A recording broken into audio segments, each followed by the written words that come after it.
Anytime you see me on your screens, you sure know that it is White Coat Diaries. My name is Antoinette Enchi, and welcome to another episode of White Coat Diaries. Thanks to Celeste Glam and Isha Leon Collection for doing me good always.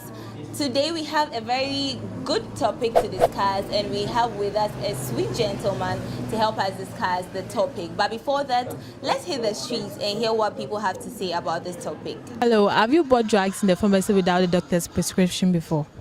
Yeah. Why did you choose that one instead of going to the hospital? And because I tried it before and it worked for me, so I guess that if I did it again, I'll get the same results. Yes, please. What was your reason for doing that? I've been brought up that when I have a headache, I should take paracetamol. So I went straight up to the pharmacy and then I got paracetamol for myself. And how did you feel after that? I was somehow okay because it didn't actually clear what I wanted. So would you do that again? No.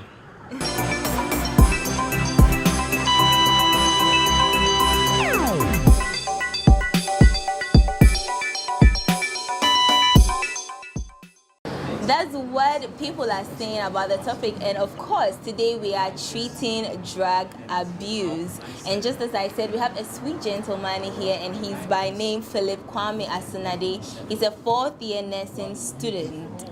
Welcome to White Coat Diaries, Philip. Thank you. How are you feeling today? I'm good. I see that you are wearing KNUST-TEK peer counselors. Are you a peer counselor yourself? Yes, please. So what have you guys done so far?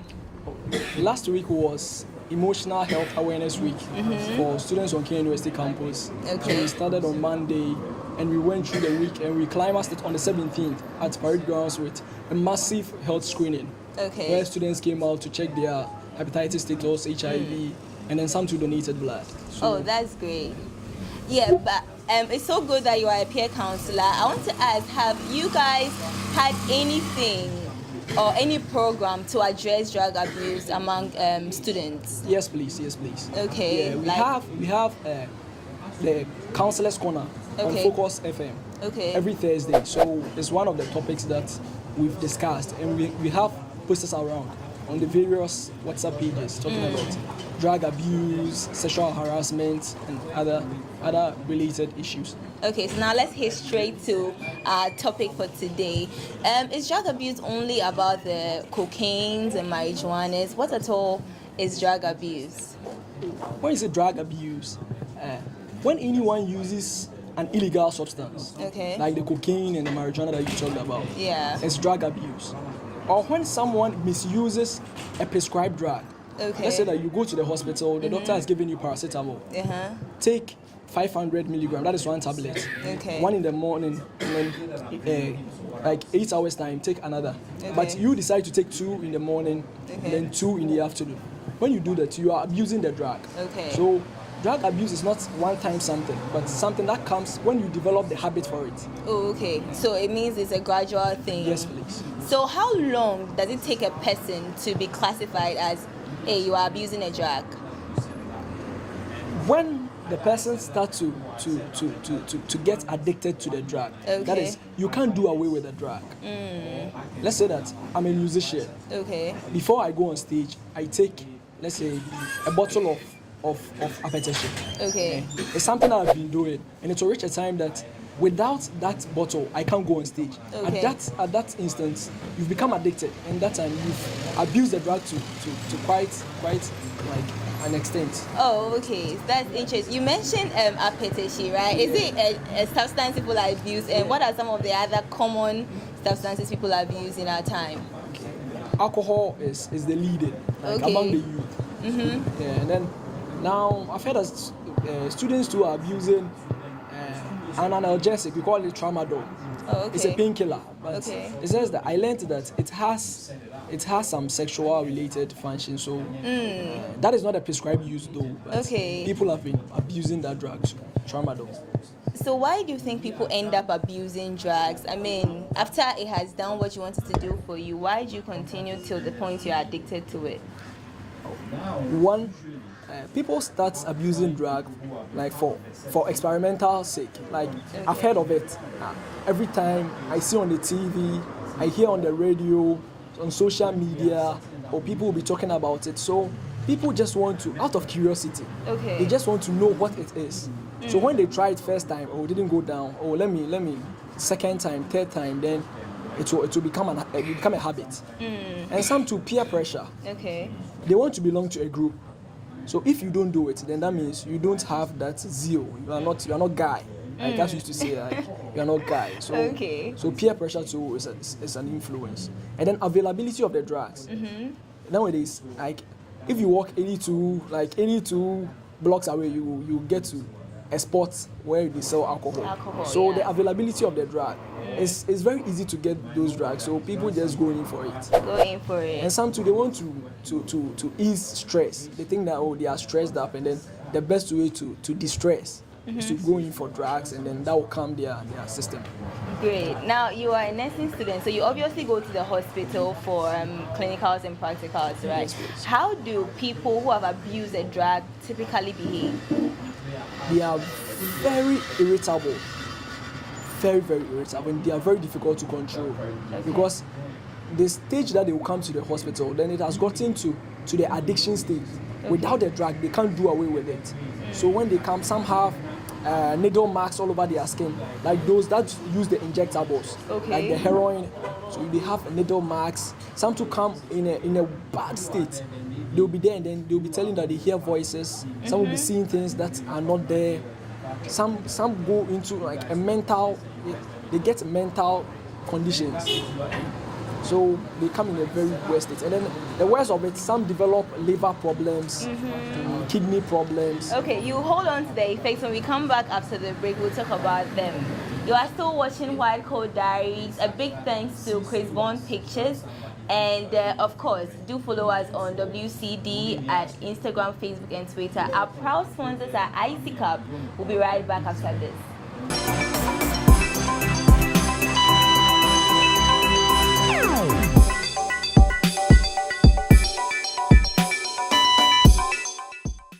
Welcome back. This is still White Coat Diaries. Thanks to our sponsors, Icy Cup. And remember that it's in partnership with the University Hospital, Health Science Students Association, and the Science Students Association, all of KNUST-TEK. Before we went for the break, Philip was just telling us about how drug addicts or people who abuse drugs behave. Now, I want to find out what are the effects. Before we went, you were trying to talk about the effects. Can you now elaborate more on the effects it has on an individual who abuses a drug? Yeah, it has effects on the health of the individual. That is, some get, as I was saying, liver problems, kidney problems. Some to lung, like those that smoke, and they get lung problems. And then on the individual's economic status, since you become addicted to it, so you'll be using all their money, their resources. So some to drain their savings, some will sell their properties just to acquire those drugs. And then on the family, you become a burden onto the family because such a person will become a school dropout. The family too, no one will trust you with anything. And then you've brought shame on the family. So some will become homeless because no one cares about them. So they'll just be roaming on the street. And this leads to a lot of the social biases that we are seeing in our country. Like some will tend to become armed robbers, some prostitution, and all the other related vices. So it means that people who are drug addicts or who abuse drugs, they are a threat to the society. Yes. So how do they help themselves? I mean, if I know that I'm abusing a drug or I'm addicted at this point, how can I help myself? And if you are my friend, how can you help me from this state? You, the one abusing the drug, first you have to know that you have a problem. Because when it gets to the withdrawal state, it's now a disease. Now we class as a disease, we've gotten a disease. So you must first admit that you have a problem. And then you know that you have a problem when you can't do away with the drug. Without the drug, you can't do anything. Despite the side effects of the drug, still you'll be taking it. Like in the hospital, people come in G3, you know that they are in a worst state. You help them, they go back and they still go and take these same drugs. That shows that at that moment, they can't help themselves. So first you have to identify that you have a problem. Then you stop your association with people who are in the game with you. Because if you are my friend and we all drink together, you can't tell me that you've stopped whilst I'm still in the action. Okay. I'll still come and call you. Yeah. You still join me. So you have to first dissociate yourself from friends who lead you to taking those drugs. Okay. And then if you're a student too, the KNUST-TEK Counseling Center is there. So you can come to the Dean of Students office, J. Harper building, and then there are counselors there who will take you through behavioral training and then therapy for you to get well. Okay. Or you can confide in your pastor or any religious leader, Okay. and then they will help you out. So finally, what can the nation do? Because anywhere you go, there are pharmacy shops and people just walk in. For example, the tramadol you're talking about, right? They can just walk in and get some for themselves. So what can the country do? Do we just seize these drugs from the pharmacies, or what should we do to help the situation? Currently, the Narcotics Control Board, there is a law that is guiding their function. That is PNDC Law 236, which says that if you are caught in the act of manufacturing, producing, or using the drug, you will be in prison not less than 10 years. That one is for the manufacturing, producing, and trafficking. So there's a law. But if you use the drug, you'll be in prison for not less than 5 years. So there's a law that guides all these things. But what as a country, the step that we can take is that we have to put licenses on the sales of these drugs. Like you can't just go in and then just request for what you want and then we give it to you. You have to go in with a doctor's prescription. Before these prescribed drugs that people abuse can be, like, we can curb the abuse of these drugs. And then when it comes to the alcohol and then the other locally acquired ones, I think that what we can do as a country is that we have to ban those drugs. We have to ban them. We should ban alcohol. We should ban, or we can increase the age. I learned that some countries it's 21 years. If you are not 21 years, you can't enter a drinking.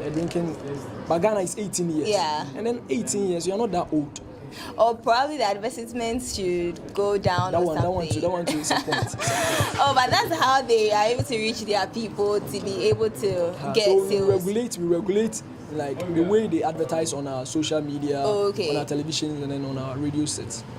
Okay, so your final words, any advice to young people, your friends, or anybody watching us? My advice to the youth is that we are the future generation. The country rests on our shoulders. So we have to be responsible for everything that we do. We shouldn't be following friends that, for some of the myth around is that, when you take these drugs, you'll be intelligent. But we know that people end up in psychiatric homes. So it's not true. So we shouldn't believe anything that we hear or we see on the television. We should be responsible for our actions. And then Ghana will be fine. We'll be fine as a country. Great. So Philip is saying that we as the youth, we should be responsible for our actions. This is White Coat Diaries. My name is always Antoinette Entry, and you can watch us on YouTube at Tech TV Live. Remember to check out other news on our website, www.techtvonline.com. On the flip side today, the quote is from Joyce Meyer, and she says, I believe that the greatest gift you can give your family and the world is a healthy you. Until the next episode of White Coat Diaries, keep watching Tech TV.